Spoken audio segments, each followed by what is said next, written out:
ہمارے ازلی اور زندہ جلالی آسمانی باپ، تو جو تھا، جو ہے اور جو آنے والا ہے،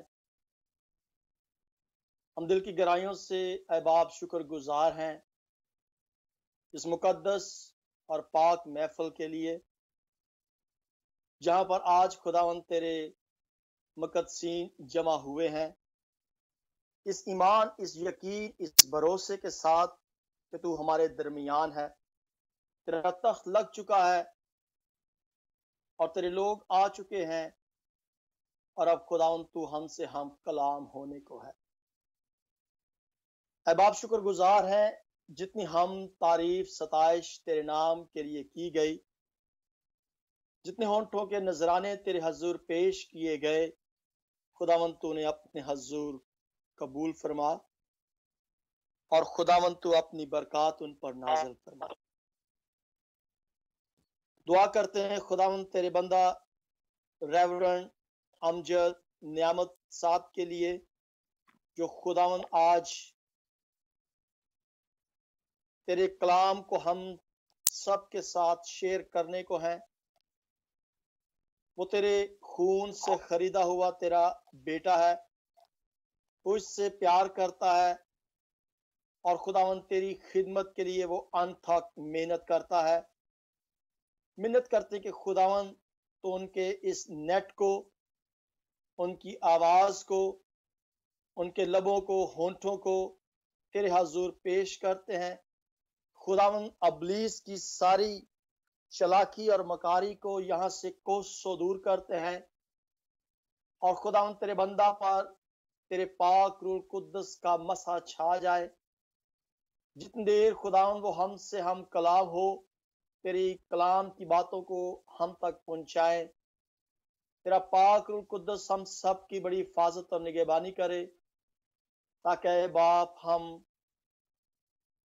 اس کلام کے وسیلہ سے آج بڑی برکت حاصل کریں۔ تو ہمیں سننے والے کان اور سمجھنے والا دل بخش دے، تاکہ خداوند ہم اس کلام کے بیج کو اپنی زندگیوں میں بوتے ہوئے اس سے 100 گنا پھل لائیں، اور بہت ساری بھٹکی اور پیاسی روحوں کو تیرے مذبح کے سامنے پیش کر سکیں، تاکہ وہ ہمیشہ کی زندگی کو حاصل کر سکیں۔ حاضر جماعت کو خداوند تو بڑی برکت دے، اپنے بندہ کو برکت دے، اور خداوند آج ہم سب یہاں سے تیرے کلام سے جھولیاں بھر کر جائیں۔ یہ دعا تیرے پیارے بیٹے مسیح یسوع کے نام سے مانگتے ہیں، آمین۔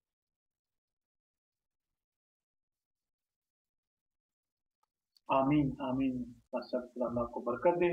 میں اب بڑی عزت اور احترام کے ساتھ ریورنڈ امجد نعمت صاحب کو دعوت دوں گا تو اپنی مائک کو انمیوٹ کریں، اور جو بھی خداوند نے زندہ کلام ہماری بڑھوتی کے لیے، ہماری کانٹ چھانٹ کے لیے، ہماری نشو و نما کے لیے دیا ہے، وہ خداوند کے حضور میں اور خداوند کے پاک فضل سے کلیسیا کے سامنے پیش کریں۔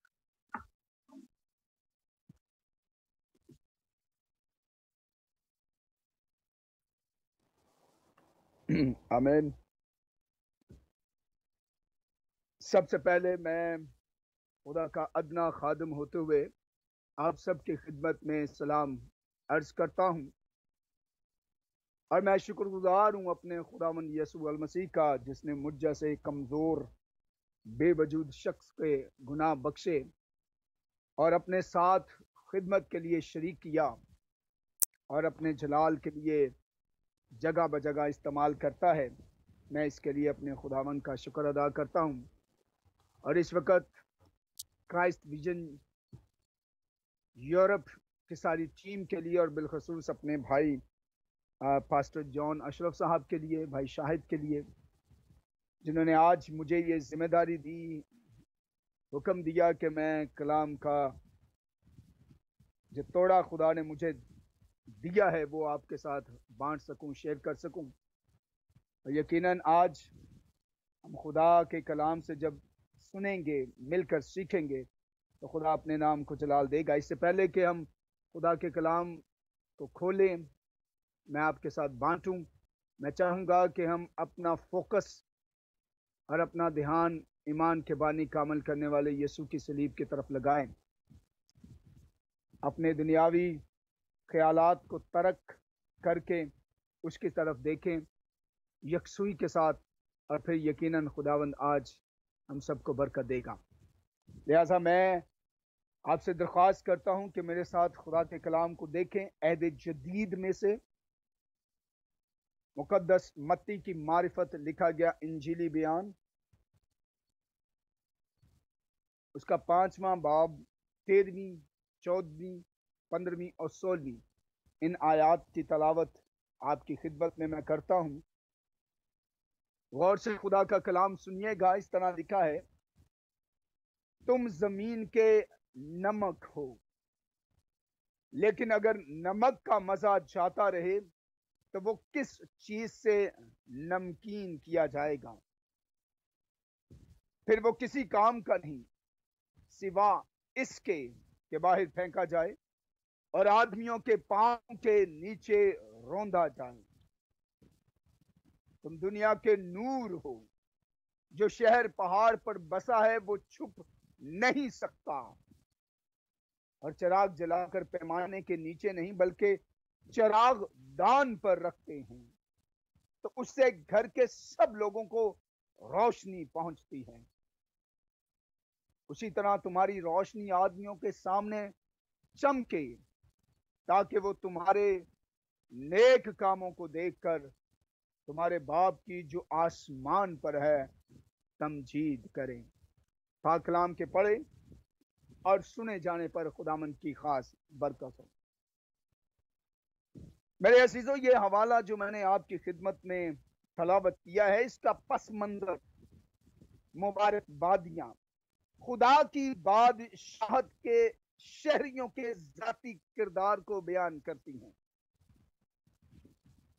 کہ وہ حلیم ہوں گے، وہ راست بازی کے بھوکے اور پیاسے ہیں، وہ رحم دل اور پاک دل ہیں، وہ صلح کرانے والے اور راست بازی اور مسیح کی خاطر دکھ اٹھانے والے لوگ ہوں گے۔ ایسے لوگ خدا کی نظر میں مبارک ہیں، اور ان کی برکات بھی ان آیات کے اگلے حصوں میں مندرج ہے۔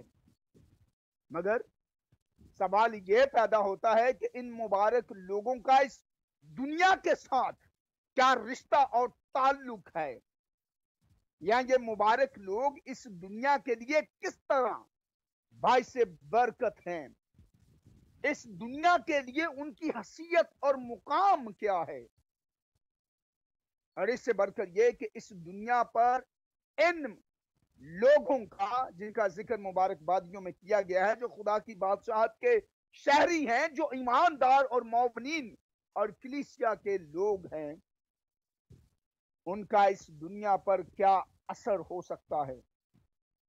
بظاہر یہ لوگ غریب ہیں، حلیم ہیں، غمزدہ ہیں، رحم اور صلح کرانے والے ہیں۔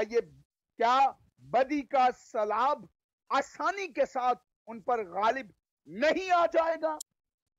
یہ دنیاوی اعتبار سے کمزور لوگ اس دنیا میں کیا کارنامہ سر انجام دے سکتے ہیں؟ خداوند یسوع مسیح نے ان تمام سوالات کا جواب جو ہے ان آیات مبارکہ میں ہمیں فراہم کیا ہے۔ اور اس سب سے بڑھ کر بات کہ خداوند یسوع مسیح کا خود ان لوگوں کے بارے میں کیا سوچ اور خیال ہے۔ یسوع مسیح کی نظر میں یہ لوگ دنیا کے لیے ناگزیر ہیں، اور اس آیت میں اس بات کو بھی اجاگر کیا گیا ہے کہ خداوند یسوع مسیح اپنے شاگردوں کو کیا سمجھتے ہیں، ان کا معیار کیا ہے، اور ان آیات میں مسیحی طرز حیات کا جوہر ہمیں نظر آتا ہے۔ یسوع مسیح نے اپنے شاگردوں کے لیے دنیا کے ناگزیر اور نہایت اہم کردار کو بیان کرنے کے لیے دو اہم استعارے جو ہے وہ استعمال کیے ہیں، نمک اور نور۔ مسیحیوں کے لیے پہلا استعارہ خداوند یسوع مسیح نے کہا کہ وہ نمک ہیں، اور خداوند یسوع مسیح نے ان کے بارے میں کہا کہ تم زمین کے نمک ہو۔ خداوند یسوع مسیح نے اپنے شاگردوں کو نمک کیوں کہا؟ اس بات کو جاننے اور سمجھنے کے لیے ہمیں انسانی زندگی میں نمک کی اہمیت کو جاننا انتہائی ضروری ہے۔ تب ہم جان سکیں گے، سمجھ سکیں گے خداوند یسوع مسیح کے اس فلسفے کو کہ خداوند یسوع مسیح نے کیوں ایمانداروں کو نمک سے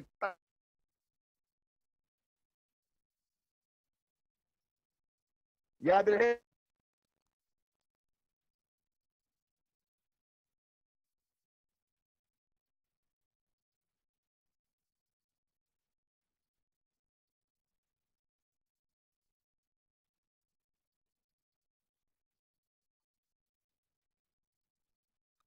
پاسٹر امجد صاحب آپ کی آواز نہیں آ رہی، وہ ہاللویا ہاللویا خداوند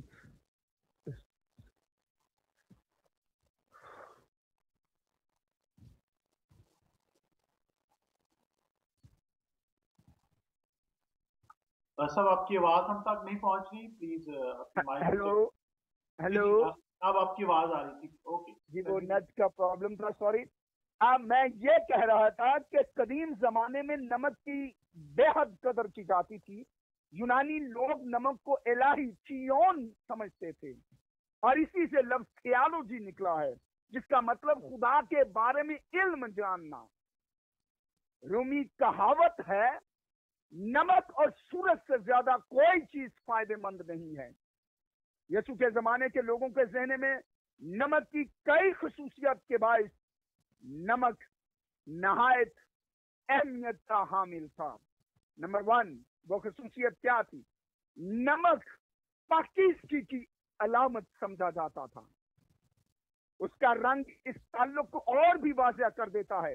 رومیوں کے نزدیک نمک سب چیزوں سے زیادہ پاک تصور کیا جاتا تھا، کیونکہ یہ سورج اور سمندر سے جو سب سے زیادہ صاف ستھرے آتا ہے۔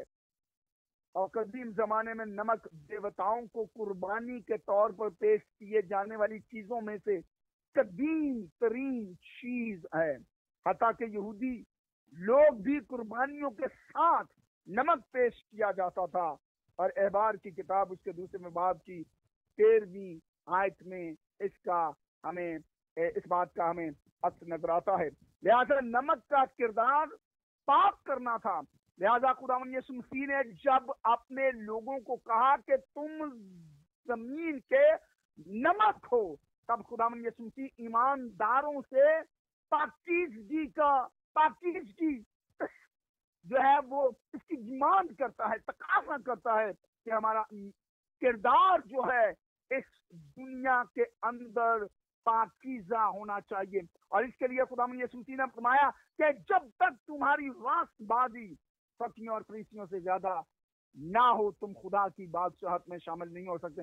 سو ہمیں ظاہری پرہیزگاری اور پاکیزگی سے بڑھ کر باطن کے اندر پاکیزگی رکھنے اور قائم کرنے کی ضرورت ہے۔